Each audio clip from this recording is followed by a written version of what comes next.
इतनी सुंदर कथा है। माँ दुर्गा भवानी के 9 रूपों में आती है। एक माँ चंद्र घंटा की कथा। कौन सी माता है? चंद्र। कब की कथा है ये? चंद्र घंटा माता की कथा वर्णन करती है कि माँ का ये रूप कब प्रकट हुआ। कब?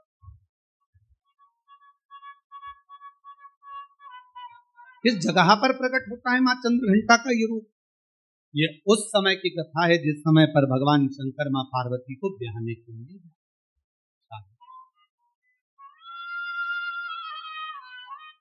शिव जी दूल्हा बने, माँ पार्वती जी दुल्हन बने। भगवान ओघड़दानी दूल्हा बनकर चले और पार्वती जी वो सारे भगवान शिव जी को श्रृंगार करने वाले ढेरों आए। इंद्रदेव ने कहा ऐसा श्रृंगार करो, इंद्राणी बोलती है ऐसा करो, लक्ष्मी जी बोलती हैं ऐसा करो, नारायण बोलते हैं ऐसा करो, ब्रह्मा जी बोलते हैं ऐसा करो, ब्रह्माणी बोलती है ऐसा करो। खूब सारे पार्लर वाले आए और शिव जी का श्रृंगार नहीं, शिव जी का श्रृंगार नहीं होता। इतना जल्दी मेरे भोले बाबा तैयार नहीं। कभी कभी तुम्हारे घर में छोटे से लाडले ठाकुर जी, कल्लू जी, छोटे से भगवान हैं, आप उनको मुकुट पहना रहे हो वो गिरा रहे हैं, आप उनको बांसुरी रख रहे हो गिरा रहे हैं, आप उनको कपड़े पहना रहे हो वो पहन नहीं रहे। कभी कभी आप उनका श्रृंगार कर रहे हो वो टूट जा रहा है। कभी कानों का पहनाते हो तो एक कान का निकाल देता, कभी तिलक लगाते हो तो तिलक गिरा देता, कभी नगवेश्वर पहनाते हो नगवेश्वर गिरा देता। आप इतने परेशान हो जाते हो कि आखिरी में जम के चिपका दो। बोलो बोलो सही है कि गलत है? अब की बात और तुमने उठाया जम के चिपका दिया। तुम कितनी भी जम के चिपका दो तो थोड़ी देर बाद गिर गया।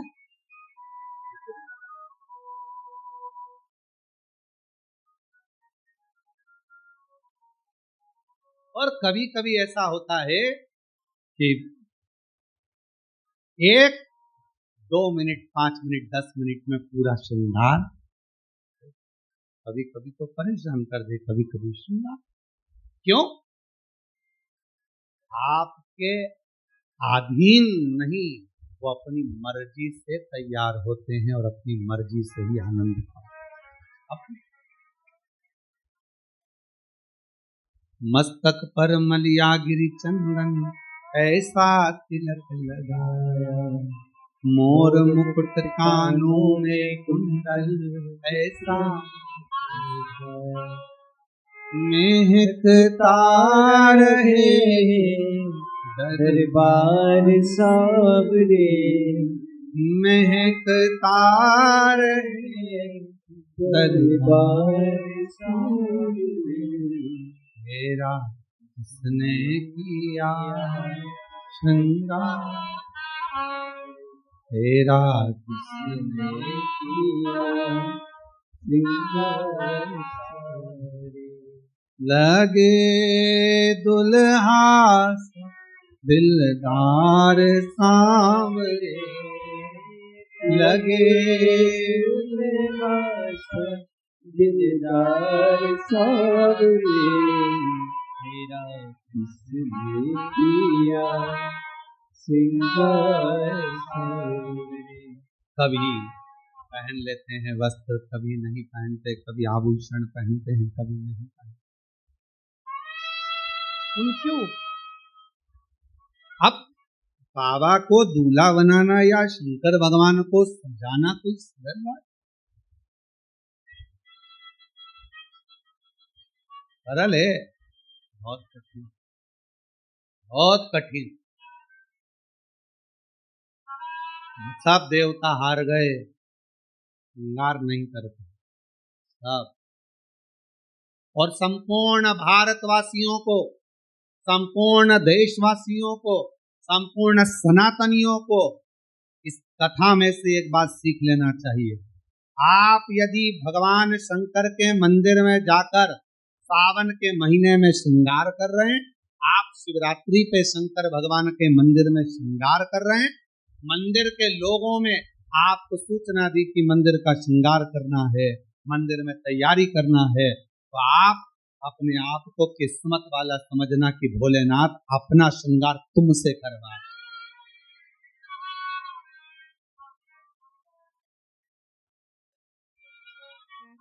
भोले बाबा आपसे श्रृंगार करवाएंगे।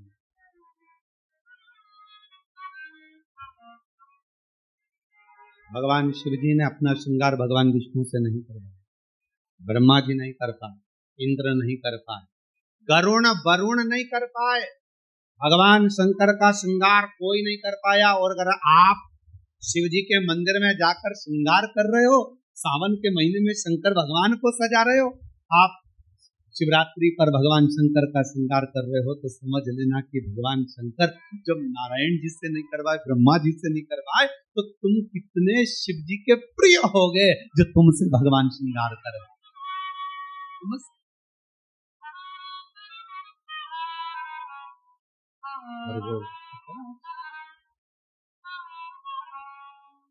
मस्तक पर मलिया गिरी चंदन ऐसा तिलक।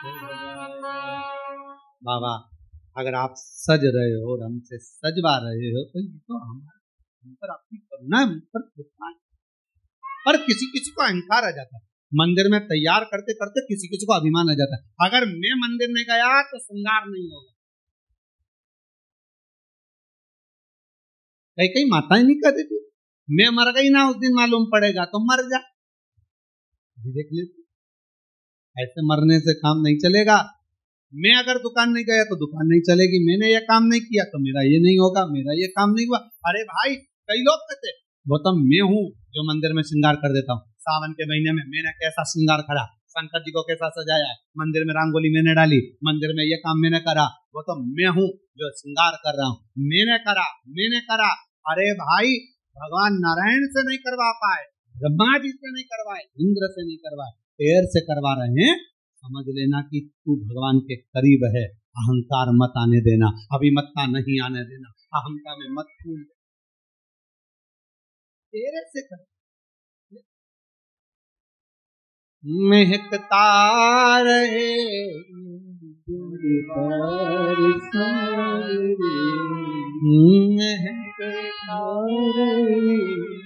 दरबार सारे, तेरा इसलिए किया श्रृंगार सारे, तेरा इसलिए किया श्रृंगार सारे। अगर वो करवा रहा है तो प्रसन्न, इतनों में हमको छाटा, नहीं हुआ श्रृंगार ब्रह्मा जी से, नहीं हुआ श्रृंगार भगवान विष्णु जी से, नहीं हुआ श्रृंगार किसी से। तब भोलेनाथ जी से पूछा कि अब क्या होगा, क्या करें। भगवान बोले काल भैरव को बोलो, उससे जोरदार ब्यूटी पार्लर कोई। अब काल भैरव नाम सुनते से लोगों की हालत ढीली हो गई। काल भैरव, बटुक भैरव, बाल भैरव, नाम सुने तो आदमी के आगे आधे से ज्यादा के पसीने छूट जाते। काल भैरव, भयंकर रूप, बड़े विकराल नयन, दंत, स्वरूप काला, भयंकर बाल, त्रिपुंडा लगा हुआ। तुमने देखा होगा ब्यूटी पार्लर वाले जितने भी होते हैं पहले खुद का श्रृंगार करते हैं। जब वो ही सुंदर नहीं होंगे तो दूसरे को क्या खाक सुंदर बनाएंगे। पहले स्वयं बोले सही है कि गलत है, पहले उनको खुद का श्रृंगार करना पड़ता है। एकदम बढ़िया लाइन वन खींच के डब्बा वब्बा भरो, फिर यहाँ से नीली पीली हो जाओ, फिर बढ़िया धागे से खींचातानी कर फिर बढ़िया खुद पहले अच्छा जोरदार दिखना चाहिए कि कोई पार्लर में आए तो उसको लगना चाहिए काकी जी कितनी सुंदर लग रही है, बुआ जी इतनी बढ़िया लग रही है, तो अपने को भी इतना बढ़िया कर देगी। अब मालूम पड़े वो ही ऐसी भयंकर बाल खुले, दांत बड़े बड़े, तीखी लंबी चौड़ी, और होठ काले और दांत सफेद, तो फिर तो वो हमारे यहाँ श्राद्ध पक्ष में हमारे यहाँ दीवार पर वो गोबर से बनाती है संजा, तो उसमें गाती है हिरनी को बड़ा बड़ा दांत कि थारी अम्मा मारेगी कि कूटे संजावाई चली ससुरा।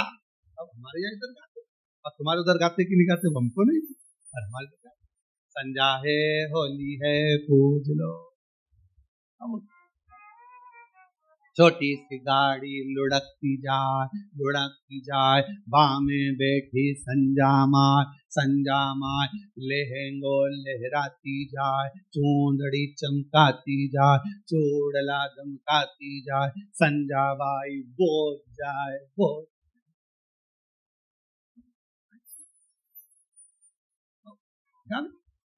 अब वो मालूम पड़े पार्लर जिसके यहाँ जा रहा है वो श्रृंगार करने, अब मालूम पड़े वही विकराल रखे, तो मन में आई तैयार तो कर दोगी, हाँ किसके जैसी करोगी, मेरे जैसी फ्रेंड, हाँ हमको नहीं होना तैयार।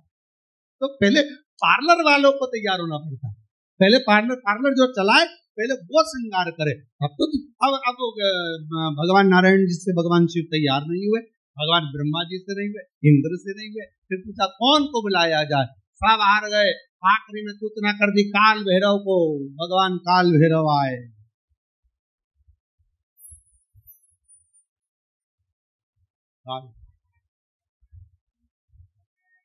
और जो काल भैरव पहुंचे शंकर भगवान के सामने,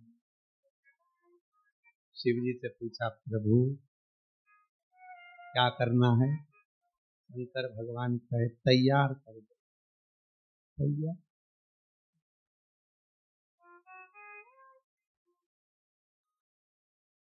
काल भैरव ने अपने गणों को बुलाया, जाओ शमशान।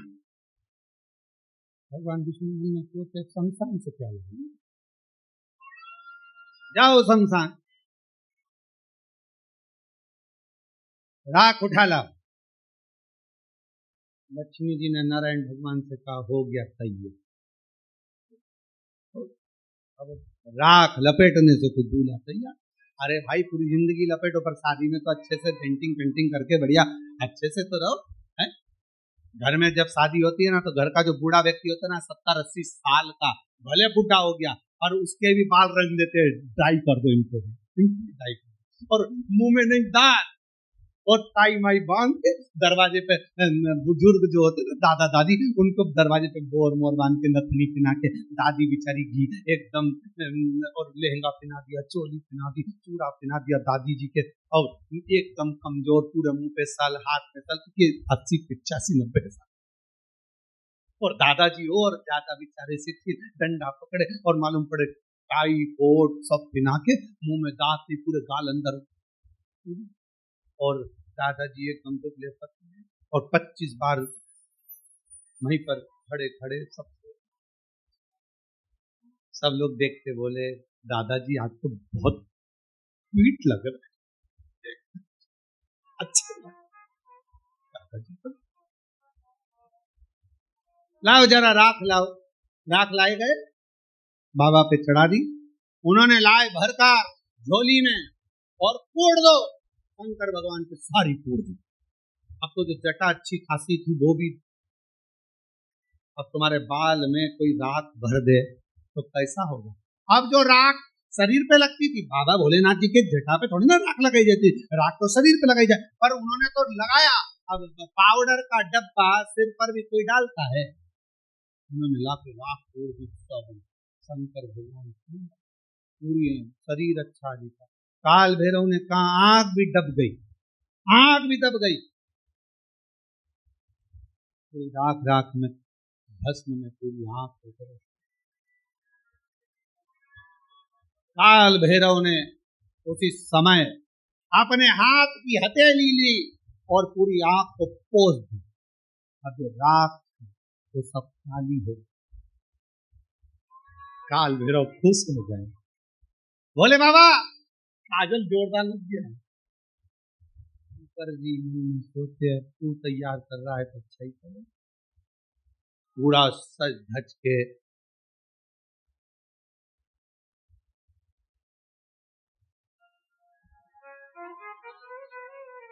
श्रृंगारित होकर, जाओ जल्दी मुंडों की माला लाओ। भगवान ब्रह्मा जी को चक्कर आए। भगवान ब्रह्मा जी बोले शादी में फूलों की पहनते कि मुंडों की पहनते? जल्दी जाओ। गए शमशान में, मुंडों की माला लाए। अब एक शमशान में किसी दुकान में तुम जाकर कहो कि हमको एक काम करो कि 50 बिस्कुट के पैकेट दे दो, उसकी दुकान पे है ही नहीं 50। किसी शमशान में इतने मुंडे ही नहीं। अब तो जितने झले होंगे उतने मिले होंगे। एक गण आकर बोला महाराज शमशान में हमने देखा वहां तो तीन मुंडे हैं। तो भगवान तुरंत बोले काल भैरव बाकी के दूसरे शमशान में सब दूर का प्रोडक्ट इकट्ठा करो, सब दूर का माल लाओ, एक जगह एकत्रित करो और मुंडों की माला बनाओ। सारे शमशान से मुंडे इकट्ठे कर लिए, मुंडे लेकर भगवान के गले में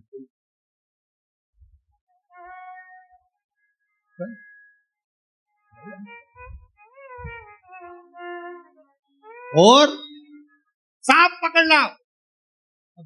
पकड़ने गए, जितने उतने भर के लिए शिव जी के हाथ में बांध दिए, पाँव में बांध दिए, सब दूर सांप ही सांप, गले में सांप, कान पे सांप, पीछे सांप, सब दूर सांप। और बच्चा कुचा था, एक कपड़ा लिया और वो कपड़ा बांध दिया नीचे, और शिव जी नग्न अवस्था में वो कपड़ा बांध दिया। कपड़ा लाए, एक मृगछाला बांध दी तो बंद नहीं रही थी। एक सांप को पकड़ा, उसी को बंद, सांप को बेल्ट के रूप में। अब जैसे ही शंकर भगवान खड़े हुए और इतने में एक गण ने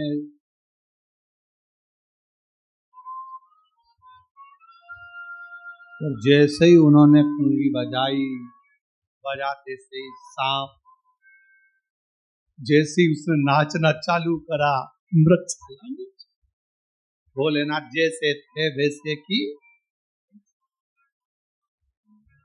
काल भैरव ने समझाया सबको, सब सांपों को वापिस बुलाया मीटिंग में, और मीटिंग में कह दिया देखो जो जहां है वो नहीं रहे, बैंड बाजे कितने ही बजे, शहनाई कितनी बजे, कुछ भी बजे, पर अपने को नहीं नाचना, सब नाचेंगे, अपन वैसे ही रहेंगे। ठीक, बिल्कुल। चली बारात, भयंकर स्वरूप, भूत प्रेत डाकनी पिशाचनी भयंकर नाद करते हुए सब शिव जी को देख रहे थे। जितने भूत चुड़ैल था शंकर जी को नीचे कर रहे थे, कोई राइनोन लाके नजर उतार रहा था। तो लक्ष्मी जी ने भगवान विष्णु से पूछा कि राइनोन क्यों उतार रहे, कोई सुंदर होता है तो उतारी जाए। ये सुंदरता तो कहीं दिख नहीं रही है, जितने भी रिश्तेदार मिलेंगे पार्वती के सब भग जाएंगे सुंदरता क्या। और चले बारात, नाचते कूदते। ये कथा है, चंद्र घंटा माता की कथा चल रही है, याद रखना। और चली बारात, महाराज मस्तक पर चंद्रमा, आंख भस, सर भयंकर स्वरूप, सब घबराए। आगे आगे देवता चल रहे, देवियों के साथ। हिमालय राज की नगरी में खबर हो गई कि बारात। भगवान ब्रह्मा जी से कहा गया, भगवान विष्णु ने कि इन सब रिश्तेदारों से कह दो कि दूल्हा मत देखो, बाकी की बारात पूरी, दूल्हा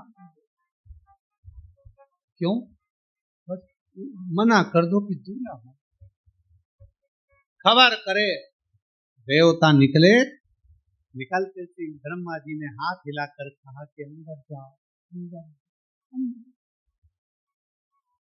सारों ने खबर कर दी कि बहुत सुंदर बारात है, ये समझे बाहर आओ। अब वो करे थे अंदर जाओ, तो और बाहर आ गए। और जो निकले भगवान, सारे जितने बैठे हुए थे छज्जों में ऊपर नीचे, सब लुढ़क लुढ़क कर चक्कर खाए। सारे नगर में खबर हो गई बारात का दूल्हा मत। हिमालय राज की नगरी में बारात पहुंची, हिमालय राज के दरवाजे पर बारात पहुंची, और सूचना मिली मैनावती को कि दूल्हा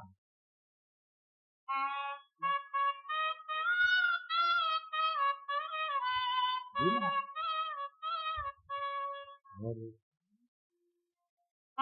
थाली तैयार करी। दरवाजे पर जब दूल्हा आता है तो सास आरती उतार, दरवाजे पर जैसे ही पहुंची मीनावती, जो शंकर भगवान का स्वरूप देखा तो पत्थर खाकर मीनावती के हाथ की थाली टूटी। बेटी नहीं भी आऊंगी, बेटी नहीं भी आऊंगी, बेटी नहीं भी आऊंगी। हिमालय राज जी को मालूम पड़ा कि दूल्हा आया है, देखूं, जाकर देखा तो कैसे बेटी को स्वरूप देखकर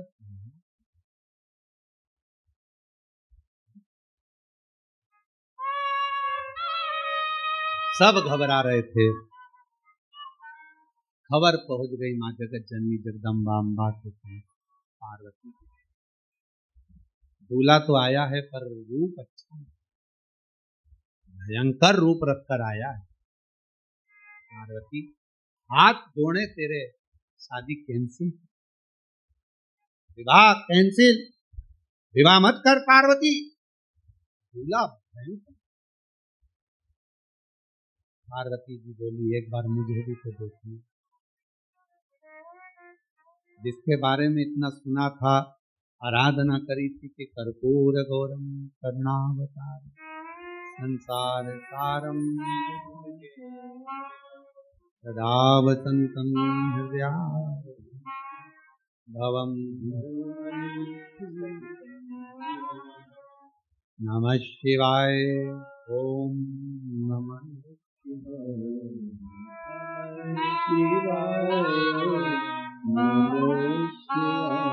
जिनके बारे में इतना सुना था, क्या वो कर्पूर गौरम कपूर की तरह श्वेत होना चाहिए? और वो बोले जाकर देखिए तो कर।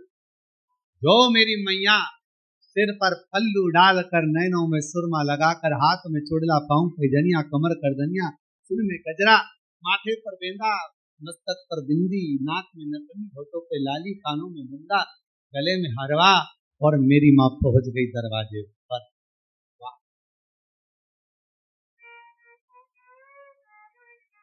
शंकर भगवान को देखा, मुस्कुराए,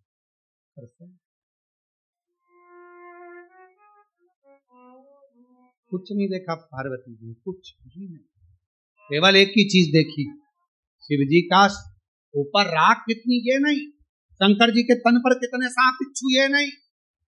पार्वती जी ने केवल एक ही चीज देखी थी, उनके मस्तक पर चंद्रमा।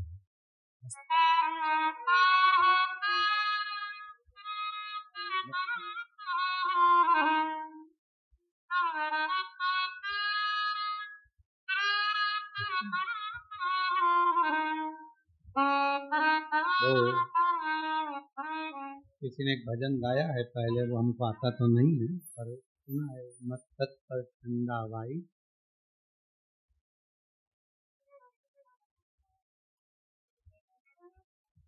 आसमान मून लाइट, और मेरे भोले बाबा ब्रिलियंट हैं। ऐसा कुछ भजन नहीं गाया है, किसी ने गाया ये भजन, बड़ा सुंदर। पार्वती मैया ने देखा, कुछ नहीं देखा मेरी जगत जननी मैया ने, केवल चंद्रमा देखा, केवल केवल।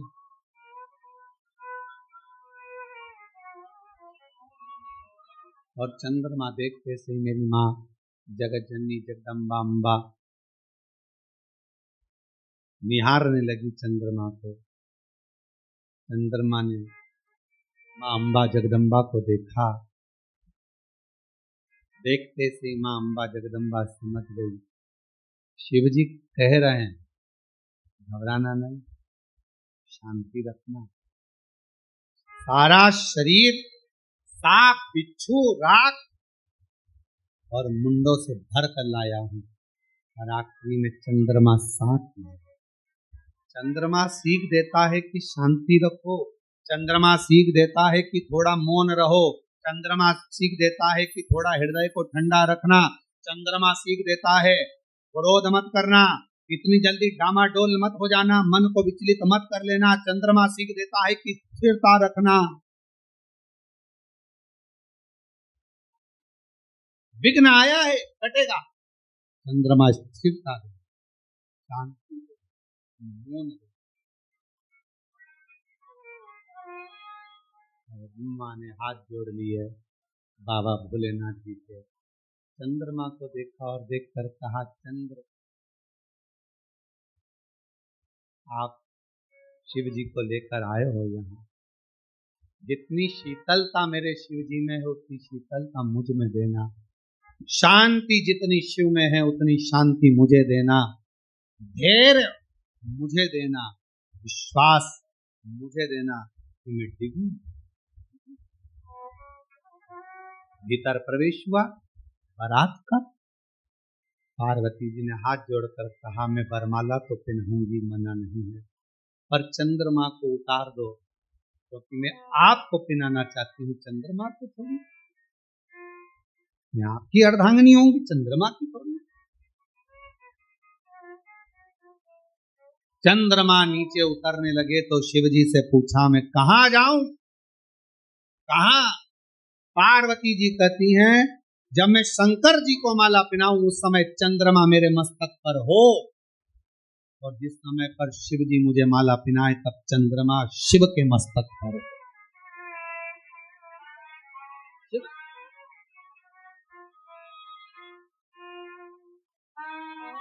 माँ माला पहनाने के समय पर चंद्रमा मेरी मैया के मस्तक पर आ गया।